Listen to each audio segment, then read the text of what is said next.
E aí galera, tudo bem com vocês? Estamos aí para mais uma edição do 6x1 Responde, aquele quadro em que vocês fazem perguntas, eu as respondo no vídeo, você vem aqui nos comentários e deixa uma outra pergunta para que eu responda na próxima edição, e assim a gente vai se retroalimentando até o fim dos tempos. Meu nome é Emerson Araújo, esse é o canal 6x1 e desde o início eu peço para você deixar o like no vídeo, se inscrever no canal caso ainda não seja inscrito, usar os comentários para opinar sobre cada um dos assuntos e também deixar o seu questionamento para a próxima edição. Rápidos avisos, hein? O primeiro é sobre a Betfair, né? Patrocinador master do Cruzeiro, apoiador aqui do canal 6x1 também. Se você gosta desse universo das apostinhas esportivas, entra aqui pelo primeiro link da descrição, tá? Se você ainda não tiver cadastro, cria sua conta lá na Betfair. Lembrando que a aposta esportiva é sempre com responsabilidade, apenas para maiores de 18 anos, tá? Mas aproveita que sempre tem boas cotações, algumas ofertas interessantes também. E caso você já tenha conta na Betfair, é importante fazer a verificação da sua conta, tá, galera? Devido a essa mudança aí, né, na regra das apostas aqui no Brasil, até dia 31 de dezembro, tá? Você faz lá a sua verificação, tá muito bem identificado no site onde que é. Procedimento simples, coisa de 1 minuto, tá? É só você mandar ali uma foto frente e verso de um documento oficial, né? Identidade ou carteira de habilitação, e também vai tirar aquela selfie ali desse seu belo rostinho, só para confirmar os dados mesmo, questão de segurança, tá? Faça isso de preferência até o dia 31 de dezembro para não correr o risco de ter a sua conta bloqueada.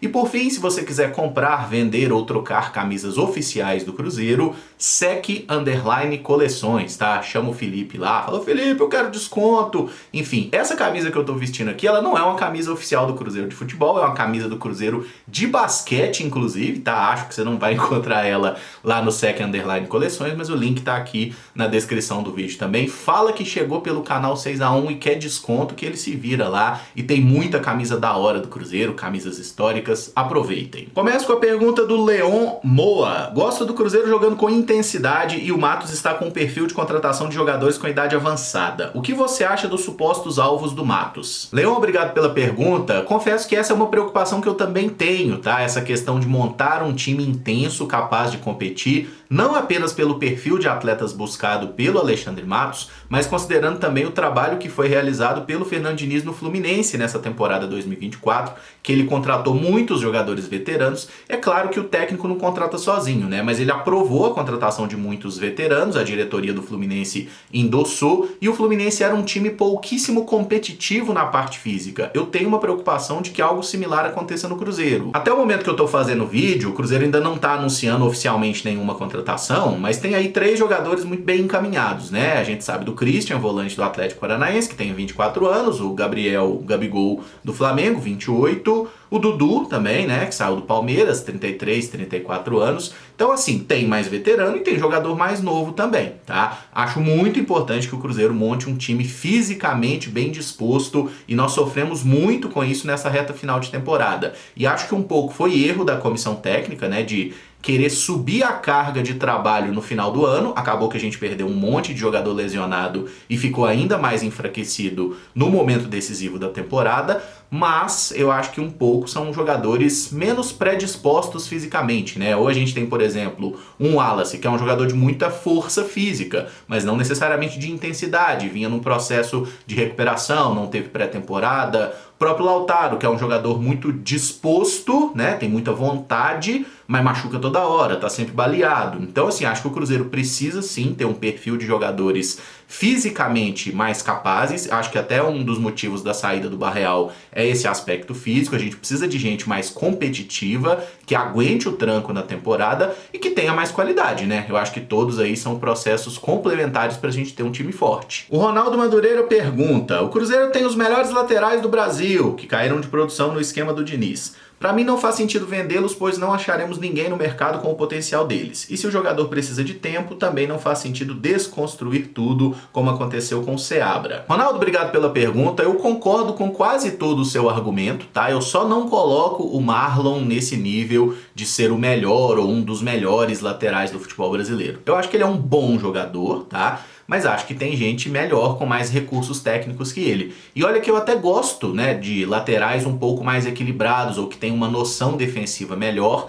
Assim, se o Marlon tivesse mantido em 2024 o nível técnico que ele jogou em 2023, por exemplo, eu concordaria com você, sabe? Talvez o Cruzeiro tivesse a melhor dupla de laterais do futebol brasileiro, mas o Marlon caiu muito, né? E o que mais me incomodou nele não foi nem a questão ali de as expulsões, aquela barreira que ele saiu de forma imbecil contra o Flamengo, foi a coisa do Marlon reclamar na imprensa no momento que ele não estava jogando bem, o Kaique estava jogando legal, isso na época do Seabra ainda, ele ir à imprensa reclamar depois de um jogo que o Cruzeiro ganhou, se eu não estou enganado, tá? Ele dizendo que não entendeu, e ter voltado para o time titular. Eu acho que o maior erro aí foi do técnico da época, né? Porque se o jogador vai na imprensa e reclama, se eu sou o técnico, foda-se o dele, ia perder mais espaço ainda. Mas eu acho que a postura do Marlon não foi adequada, especialmente quando a gente observa que o Kaique foi reserva dele desde que ele chegou ao Cruzeiro, né? E nunca deu um pio, e não tem que dar um pio mesmo, tá? O jogador tem que trabalhar em campo e aceitar a escolha do técnico, seja para ser titular ou para ser banco. Isso me incomodou muito no Marlon, porque ele sempre foi um cara que passou uma vibe ali, sou um jogador de grupo, tô aqui, o Cruzeiro é o mais importante, mas na prática a ação dele foi diferente, né? Ele quis, inclusive, se impor naquela situação e infelizmente deu certo, o Seabra cedeu e no final das contas eu acho que todo mundo saiu perdendo. Sobre o que você falou do sistema do Diniz não potencializar os nossos laterais, eu acho que o William foi muito afetado, né? Porque o William perdeu liberdade de apoio, que era algo que ele tinha muito com o Fernando Seabra, ele passou a ser obrigado a jogar de uma forma um pouco mais posicionada e subindo com menos frequência, e aí a gente viu na reta final, em alguns momentos da temporada, um Cruzeiro um pouquinho mais equilibrado, um Cruzeiro nem tão dinizista, né, com aquela ideia de que o lateral precisava ficar ali esperando, posicionado naquele setor, e assim, o lateral só podia atacar se todo mundo tivesse posicionado do lado dele, né? Se o time tivesse do lado esquerdo, o William tinha que ficar paradinho lá, não podia participar, ou às vezes ia participar do jogo por dentro, coisa que eu sinceramente não gosto do modelo do Diniz. Mas concordo com você que o William foi prejudicado por essa mudança no comando técnico. Ele mesmo defendeu o Diniz aí numa entrevista quando foi premiado, né, como o melhor lateral direito do campeonato lá pela Placar, né, Placar, ESPN, enfim, o prêmio Bola de Prata. Então eu acredito, tá, que existe uma tendência do William estar assim, encaixando melhor dentro das ideias do treinador. E já que a diretoria definiu que o Diniz segue no Cruzeiro, eu acho que nada mais justo que o atleta tenha tempo para se adaptar nesse sistema de jogo e tomara que o William consiga ser de fato potencializado, né, que ele consiga ser um jogador ainda melhor do que foi nessa temporada. Então acho que o Marlon não tem o mesmo nível técnico do William, tá? Acho que se aparecer uma oportunidade interessante para negociar o Marlon, tudo bem. Acho até que tecnicamente o Kaique tem mais recurso que ele, gostaria de ver o Kaique tendo oportunidades, mas é fato que se o Marlon sair, outro lateral será contratado, imagino que seja um jogador de qualidade também. Muitos foram especulados aqui, né? Esquivel, Talhafico, Marcelo que nem Deus pai, inclusive, Bernabé, enfim, teve muita especulação de lateral esquerdo e muito pouca de lateral direito, que eu acho que precisa chegar alguém para disputar a posição com o William para a gente ter maior competitividade, tá? Mas eu concordo com o seu argumento, só não coloco o Marlon nesse mesmo nível técnico do William. Esse sim, para mim, é o melhor lateral direito do futebol brasileiro. O André Chaves fez uma pergunta antes do Brasileirão acabar, tô respondendo só agora, né? Mas enfim, era quantas vezes Cruzeiro e Atlético Mineiro terminaram à frente do seu rival na história do Brasileirão de pontos corridos. André, obrigado pela pergunta. O Cruzeiro confirmou aí na 37ª rodada, né? Depois que o Atlético Mineiro perdeu pro Vasco, a gente perdeu pro Palmeiras também, mas nessa rodada que foi sacramentado que o Cruzeiro terminaria o Campeonato Brasileiro de 2024 numa posição acima do Atlético Mineiro, tá? Com essa edição terminada de 2024, nós tivemos aí 22 campeonatos brasileiros, né, de Série A que tiveram a participação de Cruzeiro e Atlético, ou pelo menos um deles, tá? Então são 22 edições de Campeonato Brasileiro de pontos corridos. O Cruzeiro ficou à frente do Atlético Mineiro em 12 oportunidades e o Atlético Mineiro ficou à frente do Cruzeiro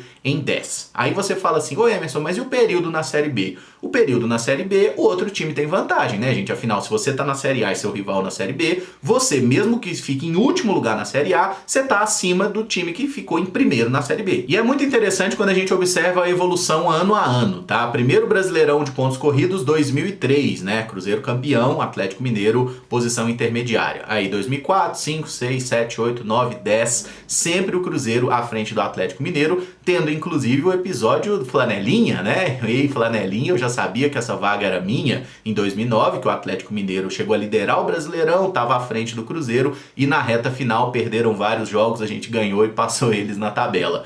A primeira vez que o Atlético Mineiro termina um Brasileirão à frente do Cruzeiro foi em 2011 e na última rodada eles tomam 6-1, né? Assim, que loucura que era. Assim, a rivalidade nessa época ela era muito boa pro nosso lado, viu, gente? Assim, o Cruzeiro tava deitando o cabelo pra cima do Atlético mesmo. Aí em 2012 o Atlético Mineiro volta a ficar à frente do Cruzeiro no Campeonato Brasileiro, tá? E o Cruzeiro 2013 e 2014 obviamente ganhou porque foi o primeiro colocado, né? Aí a partir de 2015 volta aí a ter uma oscilação, o Atlético Mineiro ganha, né? Fica acima do Cruzeiro, mas pelo menos perdeu o título pro Corinthians. 2016 o Atlético volta a terminar numa melhor posição. 2017 o Cruzeiro fica acima na tabela. Aí 2018, 19, né, o Atlético Mineiro vai melhor que a gente, 2019 a gente cai, então 20, 21, 22 o Cruzeiro joga a Série B, 2023 o Atlético Mineiro melhor que a gente e agora em 2024 o Cruzeiro, digamos assim, recolocando as coisas em seu devido lugar, tá? Então é importante, tá? Eu cheguei a falar sobre isso como um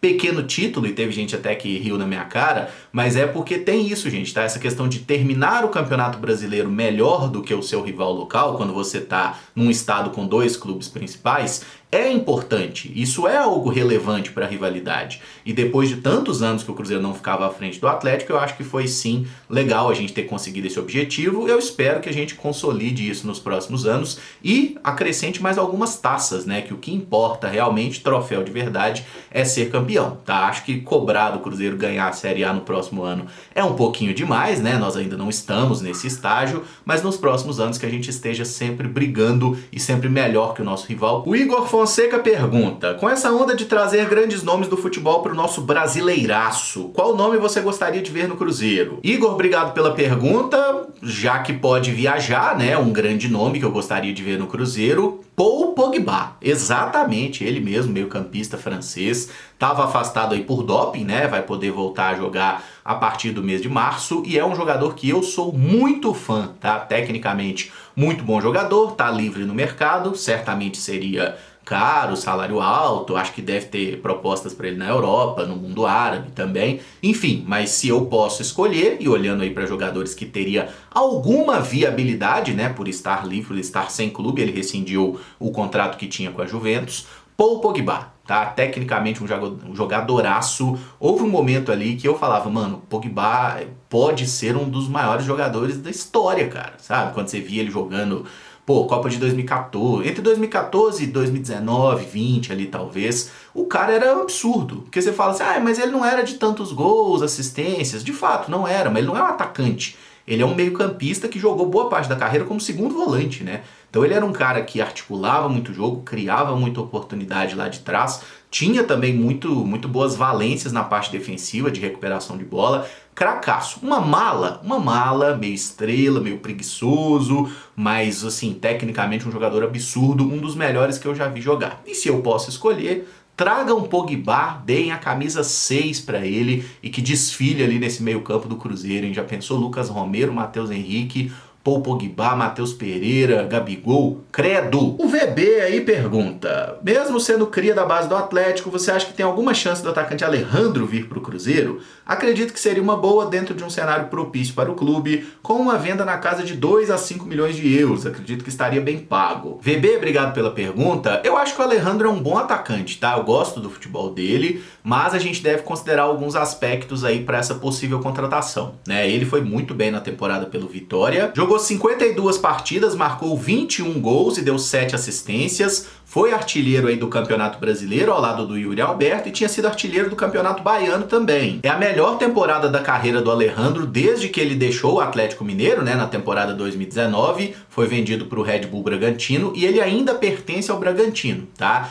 E aí qual é a questão do aspecto financeiro dele? Ele está emprestado ao Vitória com o passe fixado em 6 milhões de euros, tá? O Vitória está tentando negociar, baixar um pouco essa pedida, né? E eu acho que até pode acontecer porque o Alejandro tá entrando em reta final de contrato com o Red Bull Bragantino também, né? Eu acho que o último ano de vínculo dele é 2025. tá? Então, talvez o valor que você citou aí, algo na casa de uns 5 milhões de euros, seja mais ou menos o valor necessário para tirá-lo do Red Bull Bragantino hoje. Se o Cruzeiro não estivesse contratando o Gabigol, como parece que está, eu acho que o Alejandro poderia ser uma opção interessante, tá? Não acho que seja espetacular, mas eu acho ele um bom atacante. Poderia ser um nome para compor elenco. Mas como o Gabigol tá chegando, a gente tem o Caio Jorge, tem o Dineno, eu não buscaria outro camisa 9, tá? Eu focaria mais em jogadores de lado de campo, que eu acho que são uma carência maior no plantel do Cruzeiro. Mas eu não acho o Alejandro ruim de bola, não. Eu gosto. Inclusive o gol que ele fez contra o Cruzeiro foi palhaçada, né? Aquela bicicleta absurda lá no Barradão. O Luizinho pergunta: Júnior Messias, ex-Milan que está no Genoa, ponta de qualidade, já jogou no Cabuloso, seria uma boa o retorno? Luizinho, obrigado pela pergunta. A questão do ponta de qualidade é relativo, né? É uma questão de gosto e tudo mais, porque o Júnior Messias não tem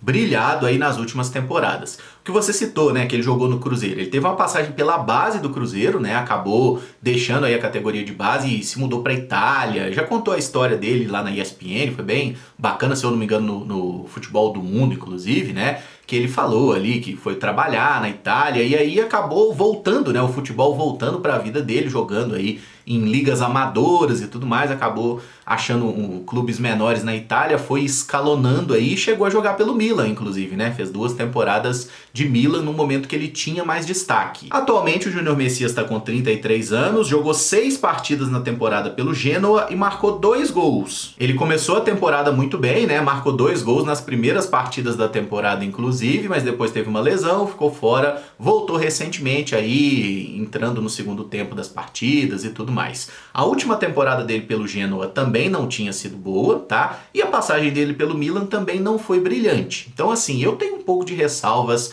sobre o nível real do Júnior Messias. Ele teve um momento muito bom, mas já tá numa idade mais avançada, 33 anos, sofrendo um pouco com lesões, tá? Então, se eu tivesse que optar aí, não seria um jogador que eu teria como alvo prioritário no momento. Não acho ele ruim de bola, e essa ligação ao Cruzeiro eu acho que é algo que pode ser interessante, poderia ser explorado, mas eu daria prioridade a buscar jogadores que tenham realmente um histórico físico, digamos assim, mais confiável, né? Jogadores que estejam adaptados a suportar o calendário do futebol brasileiro, né? De mais de 40 jogos, por exemplo, o Júnior Messias nunca jogou 40 jogos em uma temporada na vida, tá? Por qualquer clube que ele tenha defendido na carreira, mesmo quando ele se destacou lá no Crotone, né? Que foi o clube de primeira divisão que ele jogou melhor antes de ir parar no Milan, tá? Então, assim, tem qualidade? Até tem, mas sofre um pouco na parte física, já tá um pouco mais velho, então reconheço méritos no jogador, acho a história de vida dele espetacular, mas não é alguém que eu teria como primeira escolha, não. A Miriam de Paula pergunta: será que alguém saberia e poderia me informar como eu faço para comprar ingresso para o amistoso entre Cruzeiro e Atlético aqui em Orlando? Obrigada. Miriam, obrigado pela pergunta. Você entra aí no site fcseries.com, FC Series, né?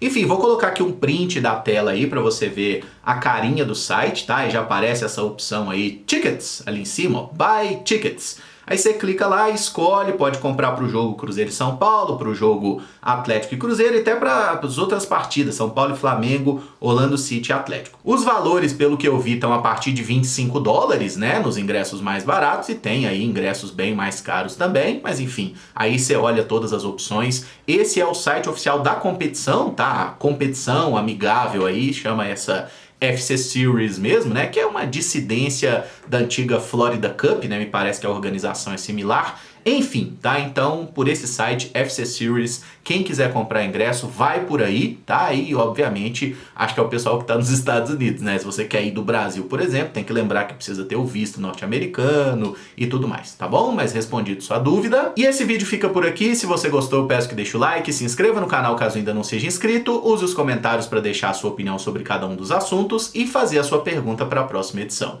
Muito obrigado por acompanhar, um abraço e até o próximo vídeo. Valeu!